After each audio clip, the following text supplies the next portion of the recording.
Hi friends, welcome to CWSL Leela Bhanu channel. అందరూ ఎలా ఉన్నారు? మేమైతే బాగున్నాము. మీరు కూడా బాగున్నారా? కార్తీక మాసం అయితే కంప్లీట్ చేసేస్తున్నాము. అలాగే అమావాస్య కూడా వచ్చేస్తుంది. ఇంకా మనమైతే సోమవారం అయితే పోలీపాడ్యం రోజు మనమైతే నదిలో దీపాలను అయితే వదిలిపెట్టి మనం స్వర్గారోహణ కథనైతే తెలుసుకుంటే మన కార్తీక మాసం కంప్లీట్ అయినట్లే. అందరూ కూడా పోలీపాడ్యం రోజు పోలీపాడ్యమి వ్రత కథను తెలుసుకుంటారు. ప్రతి ఒక్కరూ కూడా ఎలా పూజ చేయాలి, ఎప్పుడు చేయాలి, ఏ విధంగా చేయాలి అని తెలిసిన వాళ్ళైతే ఓకే. ఎందుకంటే ఎవరికి కూడా మనము ఏది కూడా పుడుతూనే నేర్చుకుని రాము, అన్నీ కూడా తెలుసుకుని ఉండము. ఏంటంటే మనకి కొంత ఎక్స్పీరియన్స్ ద్వారానో లేదంటే 1 సంవత్సరం చేస్తే దాని యొక్క అనుభవంతోనో ప్రతి ఒక్కళ్ళైతే పోలీపాడ్యమి పూజ అయితే చేస్తారు. ఇంకా తెలియని మిత్రులు ఎంతో కొంతమంది ఎవరో ఒకళ్ళు ఉంటూనే ఉంటారు. అలాంటి వాళ్ళకి మన యూట్యూబ్లో ఈ పోలీపాడ్యమి గురించి చెప్పడం జరుగుతుంది. నేనైతే నేను ప్రత్యేకంగా ఏ శాస్త్రాలు చదవలేదు. నాకేమీ శాస్త్రాల గురించి తెలియదు. నాకు తెలిసిన అనుభవాన్ని, నాకు తెలిసిన పూజని, పోలి కథను అయితే మీ అందరికీ చెప్పడం కోసం మన లీలా భాను ఛానల్లో వీడియోనైతే చేస్తున్నాను.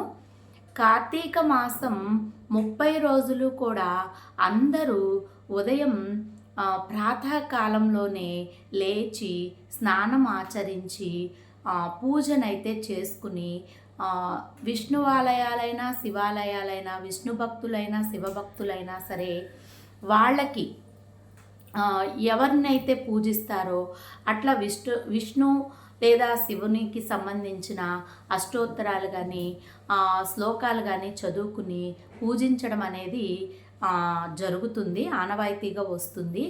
అయితే ఈ కార్తీక మాసంలో మహిళలకు వచ్చేసరికి కొన్ని ఇబ్బందులు అనేవి ఉంటాయి. కాబట్టి 30 రోజులు పూర్తిగా అయితే పూజ చేసుకోలేరు.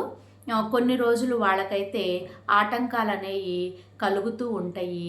అలాంటి ఆటంకాలు కలిగిన వారైనా సరే, లేదంటే ఎవరికైనా ఏమైనా ఇబ్బందులు ఉన్నా సరే, అలాంటి వారు 30 రోజులు మేము పూజ చేయలేదు అని బాధపడకోకుండా ఈ పోలీపాడ్యం రోజైతే మనము 30 కుంభవత్తులతో అయితే మనము నది ప్రవహించే నీటి ప్రవాహంలో అయితే మనము ఈ అరటి దొప్పల్లో అయితే ఒత్తుల్ని చేసి 30 రోజులు పూజ చేశామన్నట్లుగా పూజ చేయటం అయితే ఆనవాయితీగా వస్తుంది.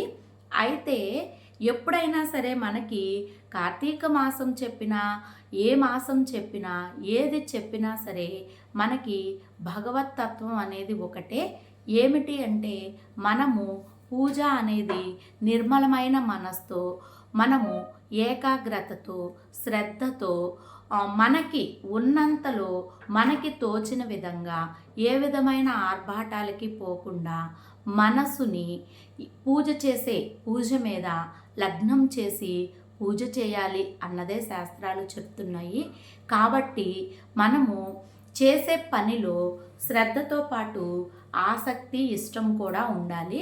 ఎందుకంటే ఉదయం లేవడానికి బాధపడుతూ అబ్బా కార్తీక మాసం ఎప్పుడైపోతుందో, ఇంకా ఎన్ని రోజులుందో, ఇంకా ఎన్ని సోమవారాలు ఉన్నాయో అని చెప్పి బాధపడకుండా మనము శ్రద్ధగా ప్రాతకాలంలో లేవడము, అలాగే చన్నీళ్ళు పోసుకోలేకపోతున్నాము, వేడి నీళ్ళు అయితే బాగుంటుంది అని చెప్పి మనసుని కష్టపెడుతూ చన్నీళ్ళు పోసుకోవడము, లేదంటే ఎక్కడో గంట వినపడుతుంది టైము, మనం 3:30కి లేచి 4ంటికి పూజ చేసినా సరే మనకన్నా ముందు లేచి ఎవరో గంట మోగిస్తున్నారు అని చెప్పి మన పూజ చేసుకునే దానికన్నా కూడా పక్కన వాళ్ళు పూజ చేసేసి గంట మోగుతుంది అనే టెన్షన్తో మనం పూజ చేయటం కానీ, అలాంటి పూజ ఏ భగవంతుడు కోరుకోడు.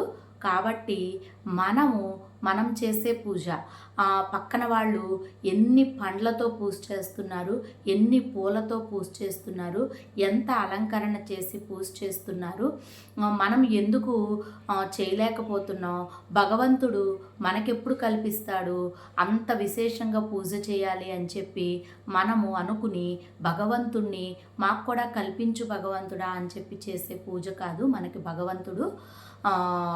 మనం భగవంతుణ్ణి కోరుకునేది.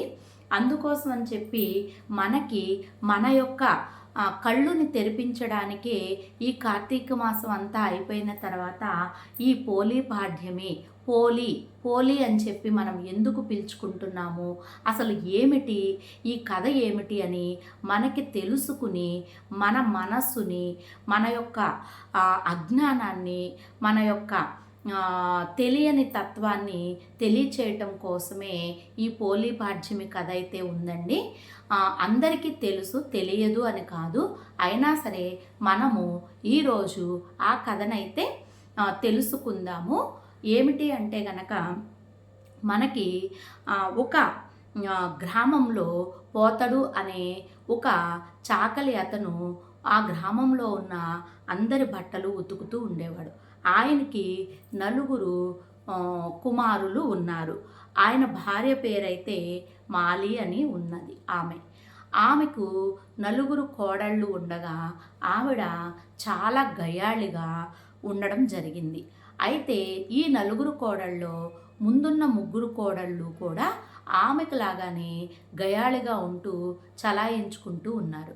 కానీ ఈ 4వ కోడలైన పోలి మాత్రం చాలా నెమ్మదిగా, అంతేకాకుండా అన్నీ తెలిసిన నిదానస్తురాలుగా అయితే ఉండడం జరిగింది. వాళ్ళలో కలవలేకపోవడం మూలంగా వీళ్ళు ఆమెను ఇబ్బంది పెడుతూ ఆమెతో పనులు చేయించుకుంటూ వీళ్ళైతే జీవనం సాగిస్తున్నారు.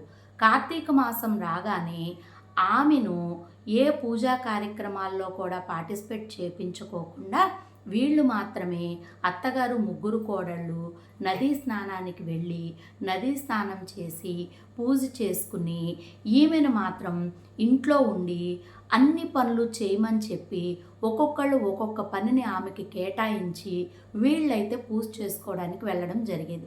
వాళ్ళు అక్కడ పూజ చేస్తూ ఉన్నా కూడా పోలి ఈ టైంకి అన్నం కడిగి పెట్టిందా, కూర వండిందా, లేకపోతే దానికి ఈ పని వివరం తెలీదు, ఇది అలాంటిది ఇలాంటిది అలా చేస్తుంటుంది ఇలా చేస్తుంటుంది అని చెప్పేసి పూజ చేసుకుంటూ కూడా తోడుకోడళ్ళు 3 అత్తగారు మాట్లాడుకుంటూ అయితే ఉండడం జరిగేది.